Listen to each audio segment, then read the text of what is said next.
속에 이 담긴 탄원서 작년 11월에 동작 경찰서에도 제출이 됐었어요. 그런데 수사가 2달 가까이 이루어지지 않았던 걸로 지금 알려져 있습니다. 그러니까 논란에 다시 불거지자 어제 이제 서울경찰청으로 새로 고발장이 접수가 됐고, 경찰이 이제 이 의혹에 대해서 김 전 원내대표 관련 이 각종 이 갑질 의혹 등에 대해서 이제 수사를 하고 있는 상황인데, 동작에도 갔었고 이게 다 있었는데도 수사를 안 했다는 거 아니에요? 이런 것들은 어떻게 보세요 지금?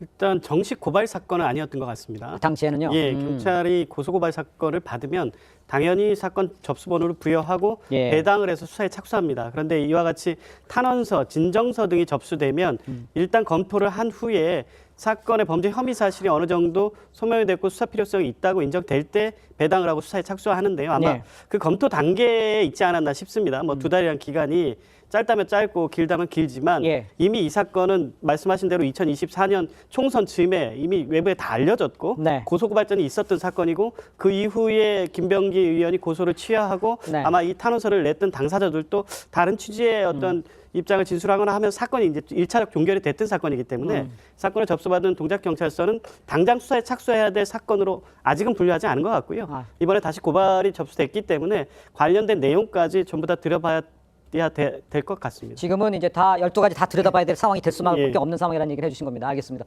일단 민주당은요, 긴급히 진화에 나선 분위기가 읽혀 지금 읽을 수 있습니다. 일단 김병기 전 원내대표 12가지 의혹에 대한 이 당 감찰에 착수를 했는데요. 한동훈 전 대표 등 이 국민의힘에서는 즉각 압수수색하고 특검도 실시해야 할 중차대한 비리다, 이렇게 지적하고 나섰습니다. 여야의 목소리 한번 들어보시죠. 요 며칠 동안 번민의 밤을 보냈습니다. 상을 줄 때는 즐겁고 벌을 줄 때는 괴롭습니다. 그러나 신상 필벌을 명확히 하지 않으면 공과 사가 뒤섞이고 공사 구분이 안 돼서 당의 질서와 기강이 무너지게 됩니다. 진술을 담아 비리 탄원서를 제출했는데도 당시 당 대표였던 이재명 대통령은 이를 묵살했습니다. 이재명 대통령도 명백한 수사 대상입니다. 그런데 이렇게 증거와 증언이 차고 넘치는데도 경찰은 눈치만 살피면서 수사 자체를 유기하고 있습니다. 지금이라도 즉각적으로 강제 수사에 돌입해서 압수수색을 실시하고 구속영장을 청구해야 합니다. 자, 여야 공이 이 문제의 심각성은 다 알고 있는 것 같은데, 그럼 어떻게 이 문제를 해결할 거냐? 특검 가야 되는지 어떻게 해결하면 되겠습니까? 자, 일단 이 문제의 본질적인 사안, 그러니까 공천헌금이라는 본질적인 사안이고요. 예. 그다음에 사건을 뭉갰다는 게 또 하나 있죠. 네. 근데 오늘 또 새롭게 이제 보도된 건 뭐냐면 당시 김병기 의원이 본인의 이제 이 구의원 본인 네네. 카드 문제, 이 문제와 관련해서 당시 경찰에 수사를 하고 있었습니다. 예. 근데 당시에 국민의힘 즉 여당의 경찰 출신 중진의원한테 부탁을 해서 동작 경찰서에다가 수사를 뭐 무마 정도 해달라, 뭐 이런 청탁을 했다라는 지금 보도가 또 나왔어요. 그렇죠. 자, 이렇게 되면 이거는 제가 볼 때는 이제 정치권 전반, 그다음에 경찰이 이런 그 정치권의 로비를 받고 네. 수사를 무마했다는 문제, 예. 종합적인 문제로 이제 확대되는 것이거든요. 그렇다면 지금 이 사건에 대한 수사는 경찰이 담당하고 있습니다. 그렇죠. 근데 경찰이 과연 수사를 제대로 할 수 있을까요? 이런 류의 수사는 경찰이 해본 적도 없고, 뭐 지금 좀 전에 봤지만 가기만 가면 사실은 뭐 거의 수사가 유야무야 되는 그런 경우가 있습니다. 예전 같으면 검찰 특수부가 나서서 수사를 해야 될 사안 아니겠습니까? 예. 근데 지금 뭐 검찰도 특수부가 뭐 곧 이제 없어지는 단계니까 이게 이제 믿을 수 없는 것이고, 그렇기 때문에 사실 이런 종류의 사건, 즉 정치권과 권력과 핵심이 연루된 사건을 하기 위해서 있는 제도가 바로 특검 제도이지 않습니까? 네. 그러니까 저는 특검을 할 수 있는 요건이 충분히 이거는 된다는 생각이 들어요. 왜냐하면 일단 사법당국이 관련돼 있고, 지금 정권의 핵심 인사와 관련돼 있고, 또 대통령과의 최측근 연루 의혹이 있는 것 사건입니다. 예. 그럼 이런 사건을 특검 안 하고 어떤 사건을 특검하겠습니까?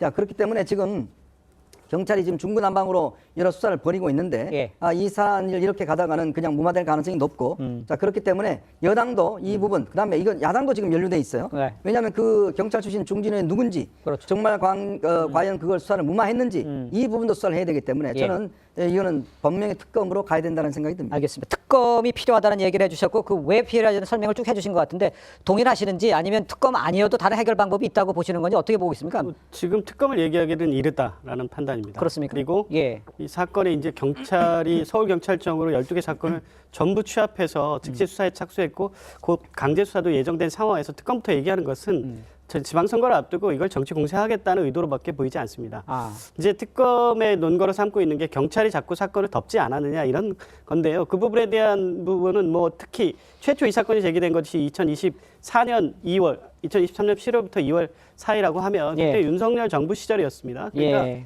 특검이라는 게 정치적 중립성, 공정성의 의심 때문에 특검 수사 필요성이 있을 때 하는 건데 이것은 정권을 넘나들면서 이루어진 경찰의 문제이기 때문에 이걸 현 정부와 연결시켜서 지금 주요 대상자가 민주당 인사란 이유만으로 특검의 대상으로 삼기엔 사건의 실체상 뭐 그렇게 갈 문제는 아닌 것 같고요. 예. 사안 자체가 그렇게 복잡하지도 않지 않습니까? 네, 네. 12개 의혹 사건이긴 하지만 본인의 수사함으로써 진위 확인